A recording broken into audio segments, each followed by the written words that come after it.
Hi అండి, ఈరోజు వీడియోలో పాలు బెల్లం యూస్ చేసి ఆనపకాయ కర్రీ ప్రిపేర్ చేసుకుందాము. ముందుగా స్టవ్ మీద కుక్కర్ గిన్నె పెట్టుకుని అందులో ఆనపకాయ ముక్కలు, పచ్చిమిరకాయ ముక్కలు, పసుపు, వాటర్ యాడ్ చేసుకుని ఒక 6 విజిల్స్ వేయించుకోవాలి. ఆవిరంతా పోయాక మూత ఓపెన్ చేసుకుని దీన్ని ఒక పక్కన పెట్టుకుని స్టవ్ మీద ప్యాన్ పెట్టుకుని ఆయిల్ వేసుకుని శనగపప్పు, మినప్పప్పు, ఆవాలు, జీలకర్ర, కరివేపాకు వేసుకుని తాలింపు వేసుకోవాలి. నెక్స్ట్ ఈ తాలింపులో ముందుగా ఉడకపెట్టుకున్న ఆనపకాయ ముక్కల్ని వాటర్తో సహా వేసుకుని వాటర్ ఎగిరిపోయే వరకు మూత పెట్టుకుని కుక్ చేసుకోవాలి.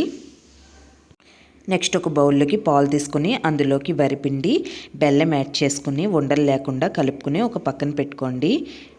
ఆనపకాయ ముక్కల్లో వాటర్ అంతా ఎగిరిపోయిన తర్వాత ఇందాక కలిపి పెట్టుకున్న మిల్క్ మిశ్రమాన్ని ఇందులో వేసుకుని మూత పెట్టుకుని మధ్య మధ్యలో కలుపుకుంటూ ఉడకపెట్టుకోవాలి. నెక్స్ట్ ఇందులోనే కొంచెం పసుపు, ఉప్పు కూడా వేసుకుని ఒకసారి కలుపుకోండి. ఆనపకాయ కూర ఈ కన్సిస్టెన్సీలో ఉండగా స్టవ్ ఆఫ్ చేసేసుకుని లాస్ట్లో కొత్తిమీర వేసుకోండి. Thank you.